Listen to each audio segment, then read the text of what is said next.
Shit. Hey guys, welcome back to Jordan's Room. I'm here with one of the OGs, one of the owners, James Sigiaro, brother. Thanks for coming on, man. Cheers, bro. Thanks for having me. It's my debut, yeah? It is my debut in Jordan's Room. I've been asking him for a minute, but he likes to keep things somewhat private. But obviously being Men's Health Week, obviously a lot of people, a lot of men go through certain things in their life, and Chicko is a big fan about talking about these sort of topics. So I thought, yeah, why not? Yeah, you asked me to come on this morning, and seeing it was Men's Health Week, and seeing what I've been through and what we've both been through together, and also individually, thought it was a great time to come on, jump in Jordan's Room, but not only talk about mental health, we want to talk about our relationships, love, and also our personal things we've got to go through day in, day out that bring us to where we are now. But 100%. Yeah, I obviously, like, I've touched base a little bit here and there on mental health. Not so much, but I think obviously this is the perfect time to talk about it. Obviously being Men's Health Week, so let's dive straight in, bro. Bro. So, like, we were going through, there's so many topics to go, like men's health, right? You go for like mental, fucking physical, trauma, everything, man. Everything. So I just wanted to jump straight into the deep end with it, right? Okay. So let's do it. Obviously, yourself, you've gone through a few ups and downs in your life, and it being in the spotlight as well. Obviously can make things a lot harder. Being a professional athlete. How did you find sort of, when you went through a few of those things over the past few years? How did you find yourself sort of in your mental headspace and sort of did you get the right support? Yeah, it has been a bit of a difficult sort of, even as of now, the last 20 months.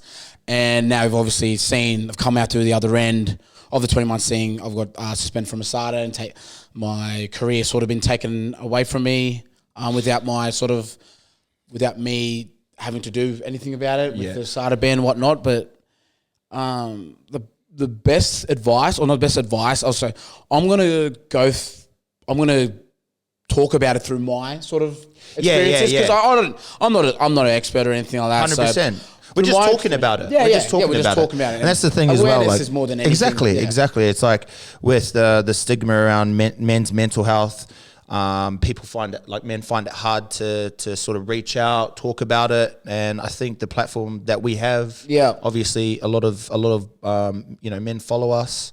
And I think why not step up and sort of not lead the way, but, show that we can be open about talking about this sort of shit as well. Yeah. So when I found out the first news about it, about my band and whatnot, but I sort of went through a rough period within 2019, and I was like 3 or 4 months not training with the team or whatnot. So I've been through a little situation before within my life, which is sort of prepared myself. So what I done was obviously a support network. Yeah. Have a good support network around you. Which so is that like the boys, like? Yeah, which is obviously yourself, boys.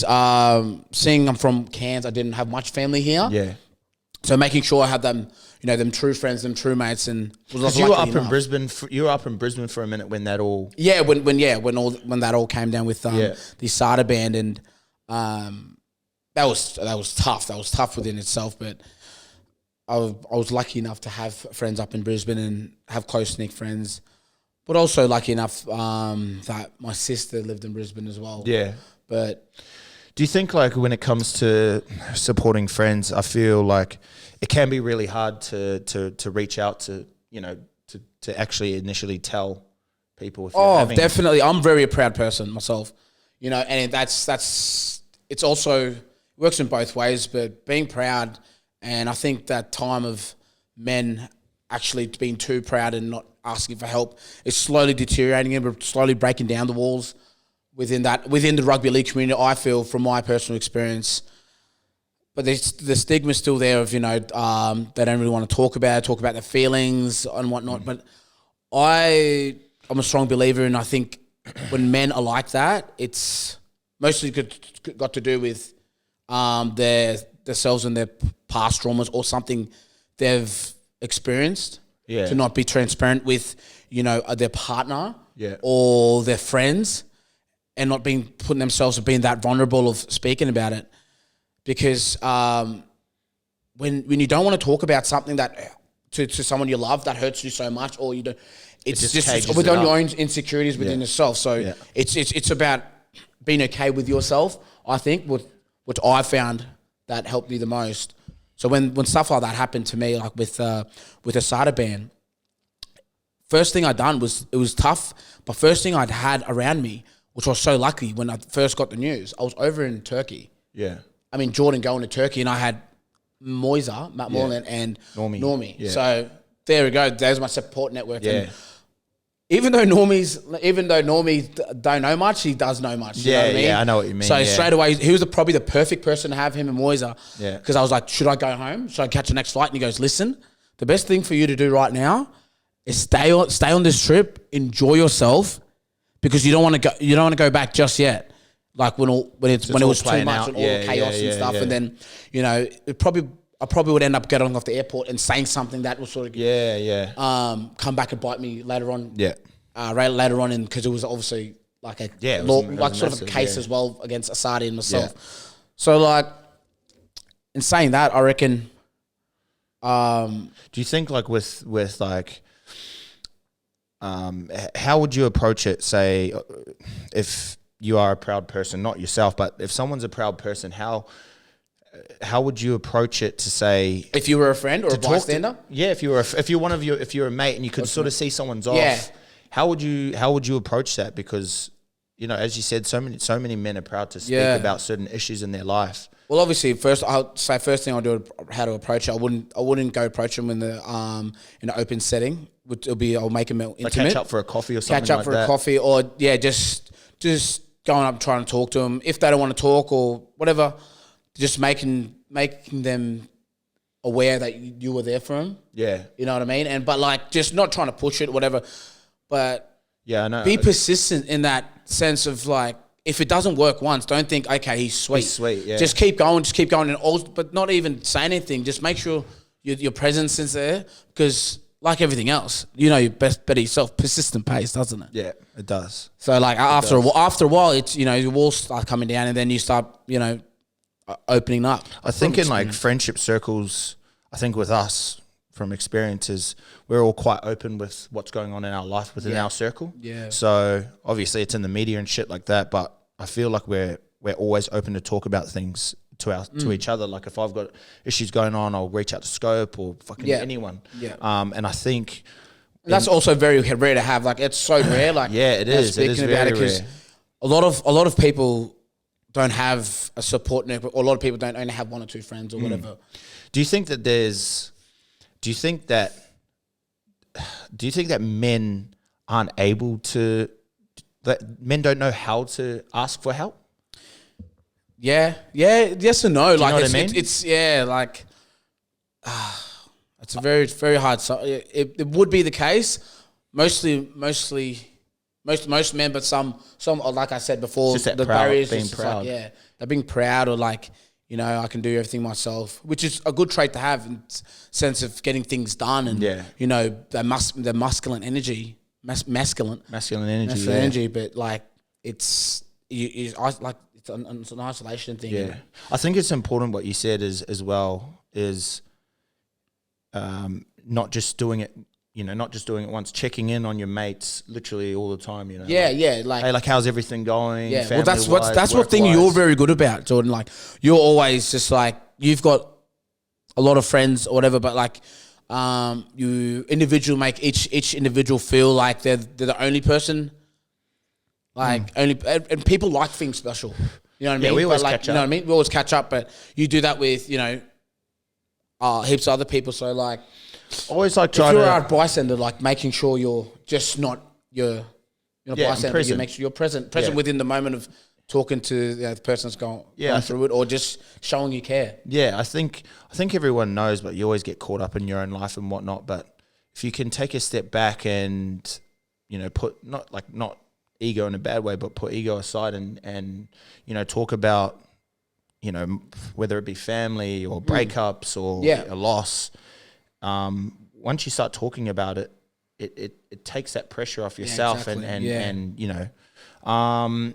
All right, well, into our next one. So, and this is, we're not giving people advice. This is just coming from our this own is from personal my own personal experience. Like, obviously, we've both gone through a lot of trauma in our life, where like loss of family, you know, friends, etc.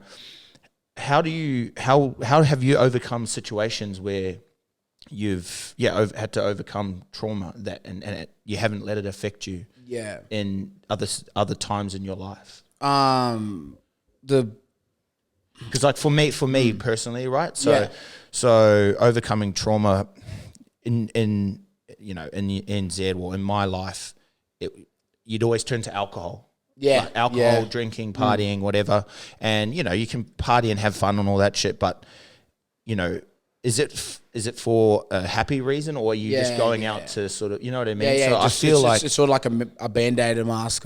With like personally with myself and with trauma and how I deal with it, the first thing is actually taking accountability. Like understanding where the trauma stands from. And it's within accountability, it's not saying like knowing that being aware of it. For me to get past this trauma or this thing that keeps happening, it's to take accountability on myself and what I need to do to get myself better, whether it is spending time with yourself and not, like you said, going out drinking or masking it, putting a Band-Aid over it with alcohol, but actually getting to know yourself and understanding where it stems from. And if it stems from previous relationship, it comes from, you know, your parents, it comes from something you've done, like a lot of things, loss or whatever trauma. But then, like, when it comes to men, when we have loss, whether it is a love loss or whether it is someone dying, it's, you know, letting yourself be empathetic and putting that ego away and understanding it's all right to, you know, feel the pain of that. Feeling pain is not a coward thing. It's actually a really manly thing to do. Yeah. And it's understanding that and actually dealing with that issue right from where it stems so you can move on. Yeah. Because if you don't move on, like when it comes to alcohol, it brings back all that past trauma or whatever trauma you had. So that's what I would do personally, just be having accountability and understanding what I can do within to better myself and, you know, knowing where that trauma came from and dealing with it as soon as possible. But the thing with trauma, it's an ongoing thing. Yeah. You just got to keep working. Yeah. I think as well with myself, you sort of taught to bottle it up, like put it behind you. I swear it'll be all right. And then I feel like in my life, it's popped up somehow. It's come out in like my mid-20s. Shit. Like, or then when I'd go to like, say, family get-togethers with like ex-partners or something like that, it'd weird me out because I'm like, fuck, like I'm not used to this. It'd give me anxiety. So I think if you're able to like peel back, like, and find out where it comes from and then deal with it. But as you said, it's such an ongoing thing. You can't just like, you don't think you're gonna like say for instance what I've done with my trauma and stuff. If I've identified that and saying like I've said, okay, like look, there's something wrong with me, in that sense of I keep relating back to these things or whatever it is, and it was ruining my relationships, well, not only with my partner but my relationships within my friends. Yeah. And, you know, it'll get to a point where I'm just like, there was a period in my life, there's a period when my dad died in 2014, and I didn't notice that. I didn't notice the issues at the start. I didn't deal with that trauma because I went straight back to playing with the Penrith and we went up to semi-finals. Yeah. But now I look back on it and now I've dealt with it. It's taken me till obviously now, so it's taken me like 6 years. Yeah. And it's still sort of an ongoing thing, but that affected me so much that the next year, it just sort of snowballed effect into like the way I was treating people, the way I was speaking to people, the way I was speaking to Just anyone. Just anyone. But like the way I was, my mindset and approaching my craft, I was, you know, slacking off in that sense. I wasn't doing everything I can to be the best player I can. And now I look back on it, I was like, obviously, I wish I had that time back, whatever. But I can't. But that's it. That's what I mean, accountability. You take account of it. But like it happens, it slowly happened again. I've done some work, some counselling work, and it like I left away for a bit and slowly appeared again until I done most recently some breath work with my mate Benny from down in Wollongong. And it all came back and I started crying when we were deep in this sort of breathwork meditation, and then I identified it right there and then. I was like, okay, I seen it back when it was, you know, I didn't deal with that issue when my dad passed away when I was in 2014, and it sort of snowballed effect to how I like approached my footy, how I approached my everyday life, and then to the part where I was sort of relationships, to the part where friggin' now I'm in the position where I was in 2019 with a no club for 3 months. Yeah. You know what I mean? Yeah. Because that time, my profession was my life. Yeah. And I didn't deal with that issue when 2014, and therefore bring everything undone. 100%. So like, you know, you've been through it before, like in some cases, which most cases, you're your own worst enemy in not dealing with issues like that. Yeah. I think for myself, I think when I moved over from New Zealand and all these issues popped up in my life there, in my mind I was always taught to overcome, but you're just leaving it all behind you, leaving it. I actually lost a family member to suicide, and I lost one of my best mates to suicide, and that hurt from those losses. Yeah, I didn't actually deal with them properly. I was like, shit. And then they don't come out until like, say, over the past few years. 100%. I've only just started they've only just started to come back up, and I'm like, holy shit. Even with with loss, I've just put everything behind me. But at the time as well, like it's so easy for down. You though. Yeah. It's easy, like it's hard to it's hard to fucking, it's like saying, it's hard for like men to sit down and talk or whatever, like it's hard to say the issue straight away, like you just want to go beat around the bush and like, just not beat around the bush, but like sort of put it away, and for that brief moment it's sweet and then you forget about it, but then life bucks you fucking 4 years ahead, and when you're in a fucking relationship or in something like, and you love that person or whatever, and this issue keeps reoccurring, and you're like, fuck. And it affects that, all that shit. Affects that, and then I've something that actually resonated with me, and I've only just started to try it out a lot more, was the idea of being okay with being alone by yourself. Yeah. Being happy. Yeah. Because I felt like, obviously I've got 2 daughters. I was in a long-term relationship. Yeah. So they were always around me. You know, I was in a relationship I think I met her when I was like 18, and she was always there for me to fall back on. She bloody did everything for me. Obviously had my kids at an early age, so they were there. And then when that part in my life was over, and then they lived up in the Goldie, I was like fucking lost, you know. So I was like jumping into. It'd be similar to similar. Sorry, would it be like when you have like when a mother gets depressed after they have kids? Yeah. The loss of sort of someone. Yeah. Well, it was probably not. Not so much, but like it was more like it was more like just. It's a feeling of a safety net? Not the safety net. It was more just having my kids there all the time, my ex there all the time. Like I loved her, obviously. And so when that was gone, it was like, shit, I'm lost. But at the time I didn't realize it, because it was just one of those things. Oh, fuck, all right, let's just hustle. But then you end up falling into this trap. Don't get me wrong, I love partying, but at that time of my life, it was like that Band-Aid that I was just fucking partying from Wednesday to Sunday, hard out, going hard, and no sleep, not spending time with people that actually matter. Yeah. And then I think as well, that stuff has only probably in the past year. Yeah. So now you like being by yourself. Well, I enjoy my time. Yeah. I enjoy my time with the boys. See, like even going out now. When I first came back from Melbourne after that breakup, like I wanted to go out all the time. I was always like, Scopes, like just just chill, just have beers at home with the boys. I'd be like, no, I gotta go out. But now, like, I enjoy spending time with people that actually matter. I enjoy making time for people that make time for me, that are gonna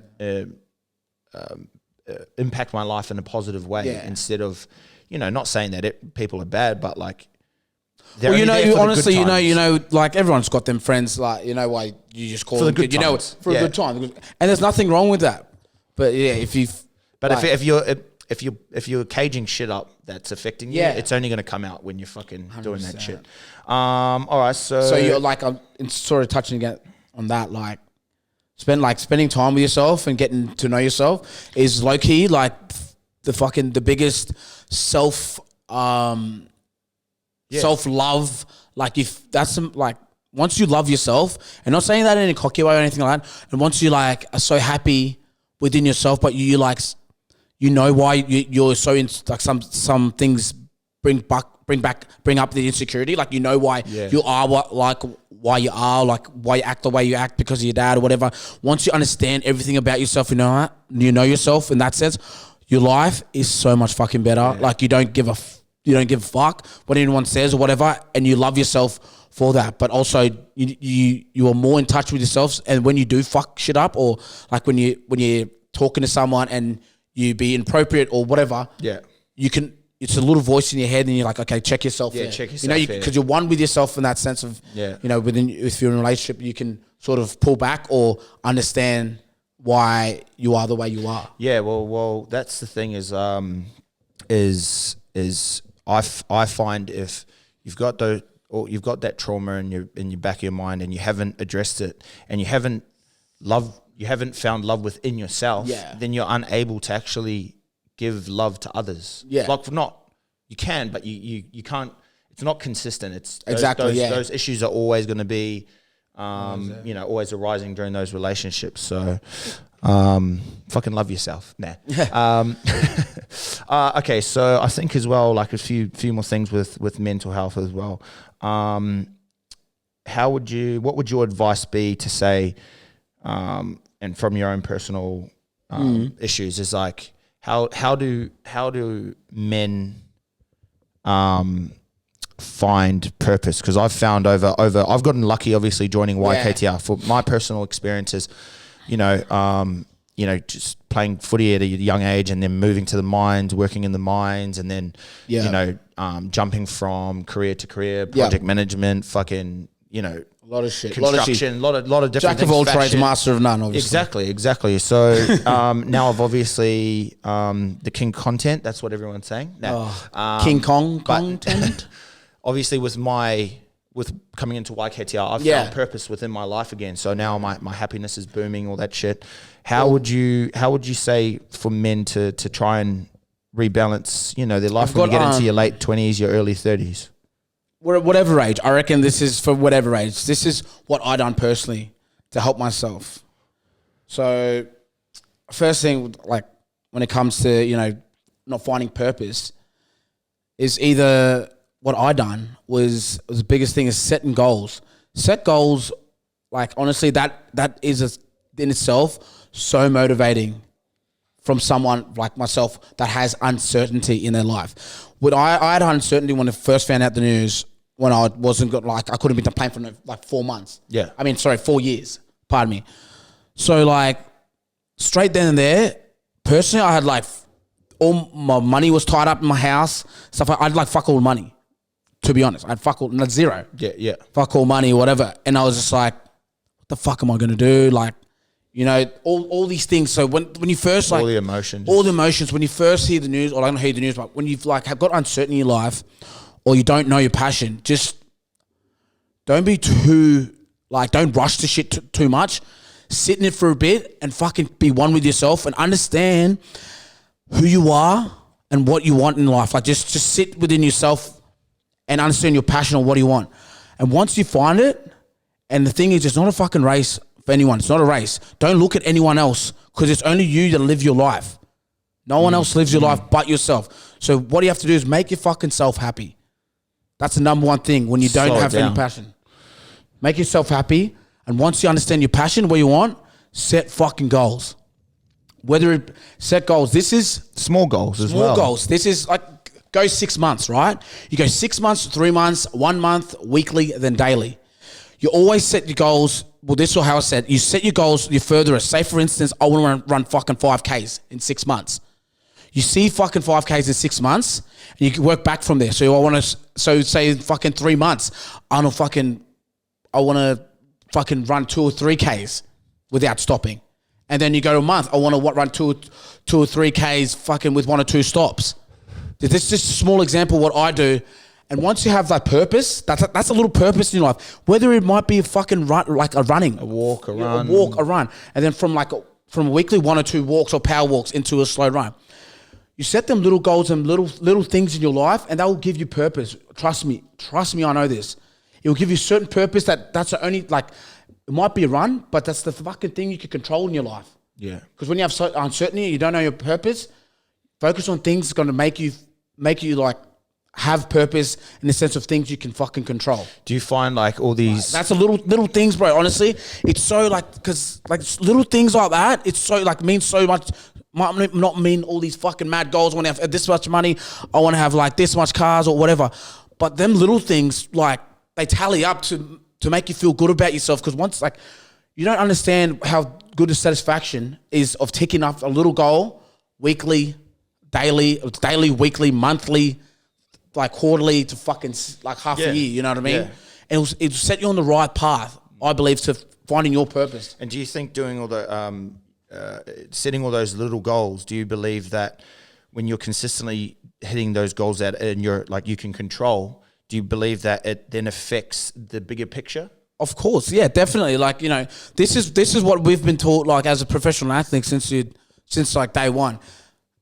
And like how professional athletes approach training, that's just how we should approach life in that sense. But then obviously cut out all the bullshit and whatnot. Like it, even like there's heaps of shit on YouTube, whatever. But like even making your bed, like little shit like that. Like, you know what I mean? Like you can type in YouTube and search whatever you want. But like I personally, like once I fucking tick a goal and it's like, on the windows at home. Yeah, I've set goals like, you know. I remember. Honestly, I've set goals since I walked into Chicko's room and fucking me and Normie walked into his room, and then this is sort of when you came back and everything was really uncertain, and then he's sort of writing stuff on his window, and like we were reading through it, and then I'd say you'd probably majority of tick those all off. Majority of the goals I've ticked off, like it's fucking. And now they're just pictures. We started this from like I started. Whatever in March or May or no, was it March or January maybe? Earlier than that. Yeah. Earlier than that. So for Christmas, I wrote it down on my wall. So in other sense, it was my goal, but it was my affirmations as well, and it's subconsciously in my mind. So every time I woke up, I seen it. So I wrote down these goals that I wanted for the 3 months, 6 months, and a year or whatever, and I categorized them into personal, spiritual, financial, and like rugby league wise. Yeah. And I broke them down, and then like right now, I can tell you I've got about except for 2 or 3, I've ticked all of them off. But I set that like I said, I worked back from my big goals, and it just came into a routine for me. But well, that brings me into my next point, right? Is love. Yeah, love. So it's been honestly like as like one of your best mates. I've known you first before everyone else. You know, I've seen what you've gone through. I'm almost like a mentor to you. Nah. But I'm like a big brother but in a bad way. You know, and obviously you're doing all these things, and you know you've met someone in your life that I believe has played a massive part in your happiness, but also you provide the same for her, and I just feel like this is probably one of the happiest Chickos that I've seen that I've been around over the past 5 years. Yeah. Tell us a bit about that in regards to, Yeah, well, I'm going to delve straight into it. You know, it's my first Jordan's room, so I'm just going to say it how it is. I ain't going to sugarcoat anything. You know how it is. Yeah. I wear my heart on my sleeve, an emotional person. That's who the fuck I am. But I was married before, and then things didn't work out. And that's why I moved in with the boys. You know, things didn't work out with me and my ex, and now we're in the final stages of getting divorced. But the way I look at it in that sense of like, I took ownership on that, and at that moment in time, that like people are like, oh man, do you regret it or whatever? Like no fucking way. I don't regret anything in my life, because at that specific moment in my life or whatever, that's what I wanted. Yeah. And that's like, I'm not gonna, obviously like things happened that was, you know, my fault, and I was too cowardly enough to say to her that, you know, it wasn't for me. Yeah. And that's all on me. Like I'll live with that. Yeah. And then she is the most beautiful person ever like I've ever met, but we weren't meant to for each other. Yeah. You know what I mean? And some crazy way, I ended up moving in with 10 with the boys. 10 in the can. With the 10 in the can.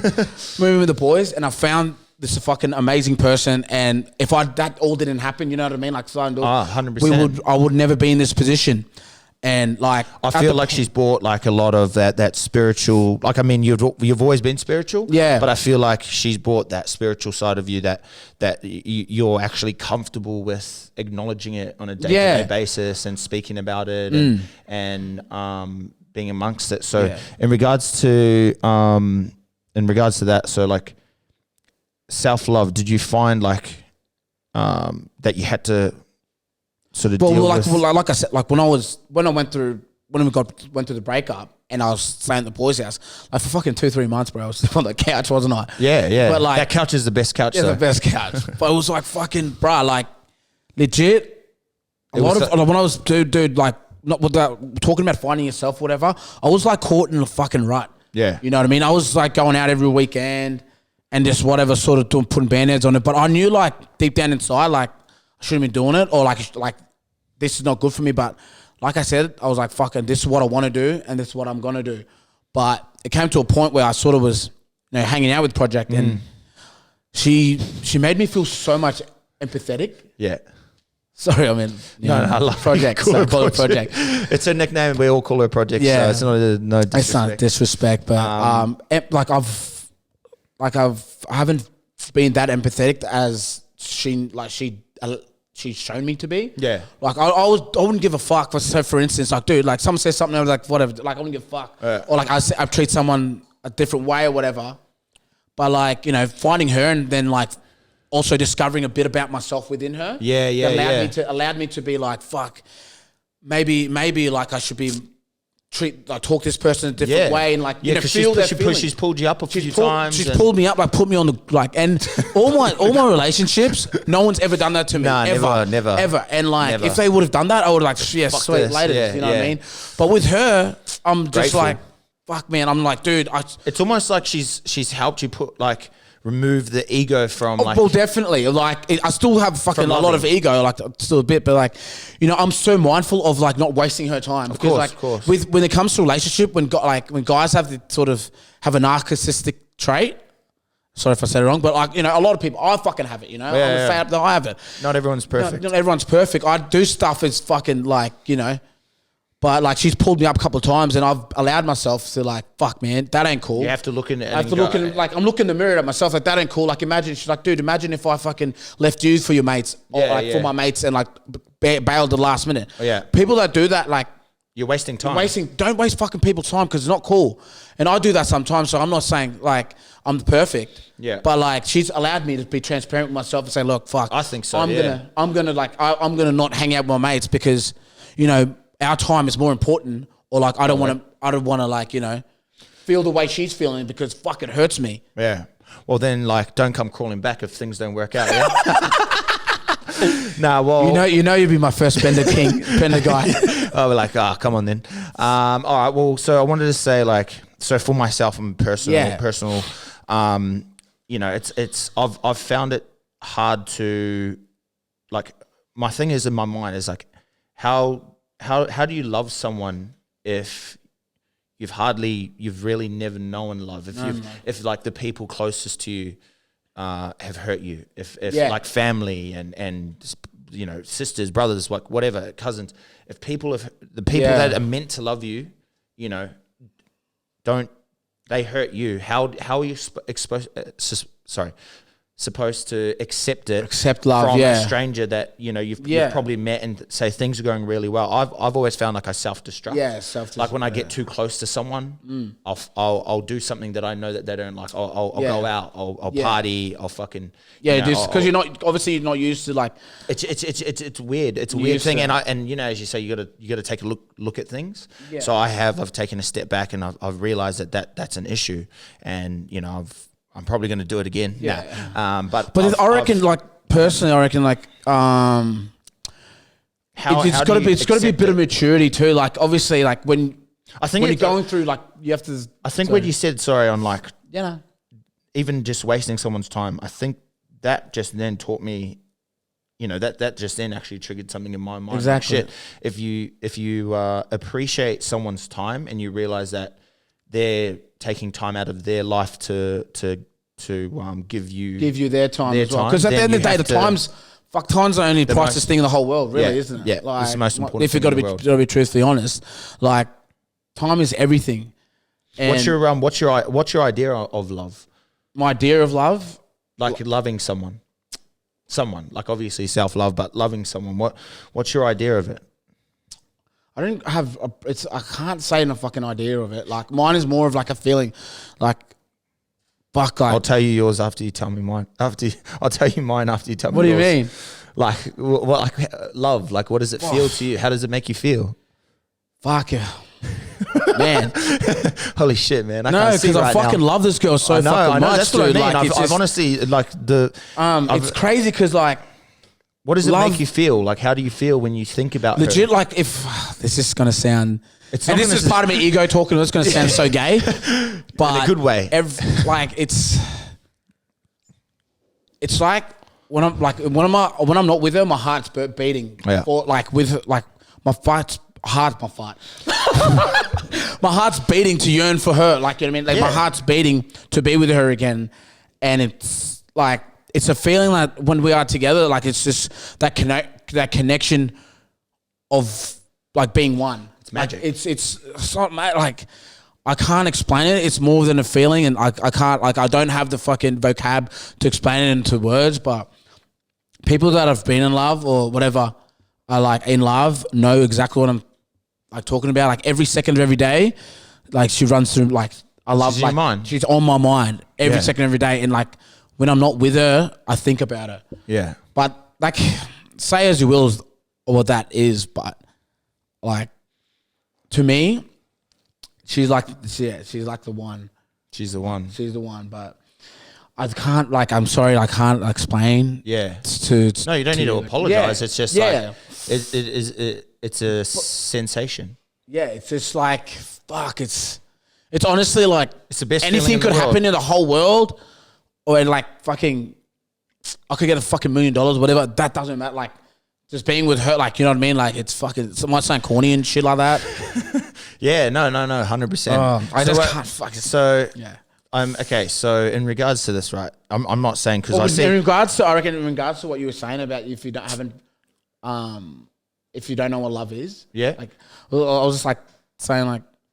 Does that go back to loving yourself? Yeah, like a lot of it comes within maturity. Yeah. So you're gonna go through relationships. You put like yourself, personally, everyone's gonna go through relationships and learn from each relationship as you will.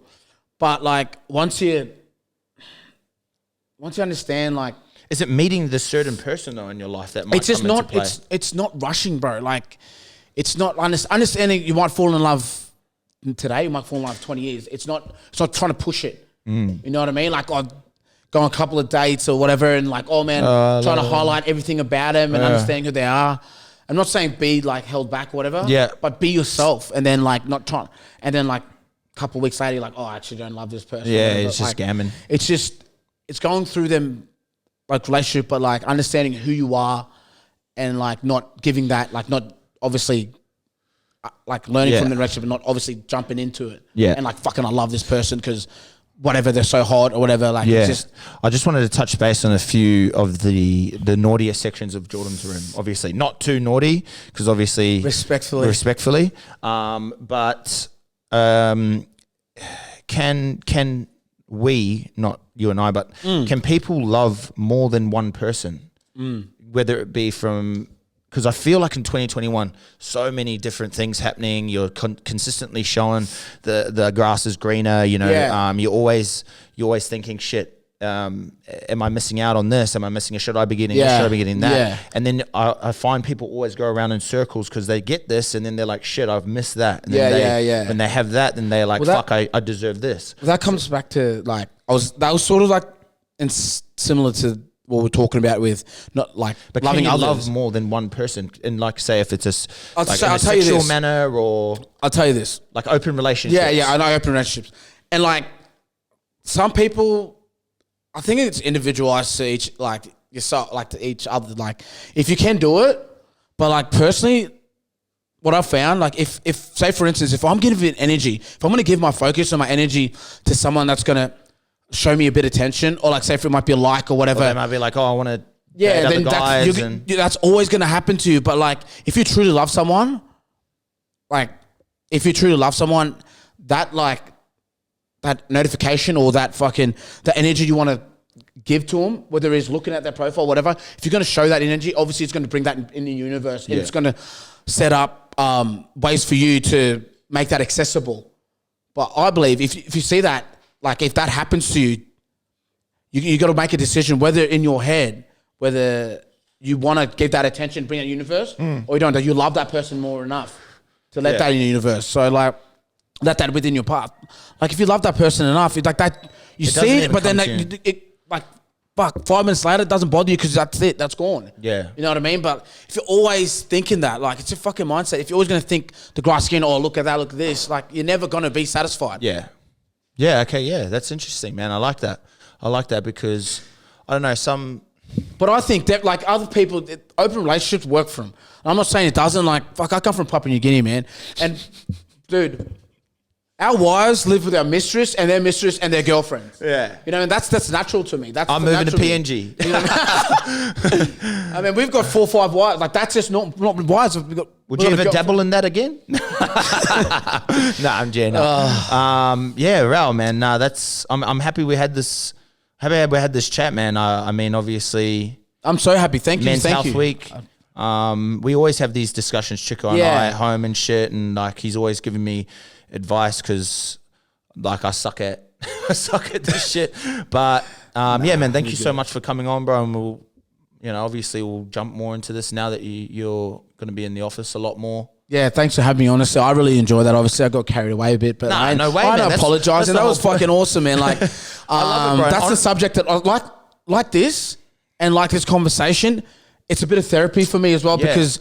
Well, we've always wanted to speak on 10 in the Kim, but then you got old bloody Great Wall of China in there. Yeah, with Normie and shit. But like, me and you do have these conversations, and like in a way, it's sort of like a bit of therapy because I love love. Yeah, I love love too. It allows me to talk about shit that I've held back and be transparent with you because we're in a safe sort of. For me and you're so comfortable with it. How many times have we sat in front of the police station? Remember the time at the police station? We're just sitting in the car, just fucking chopping it up, talking shit. Now we're doing it again, man. But thank you so much, bro, for coming on, brother. So happy, bro. Thank you. Peace.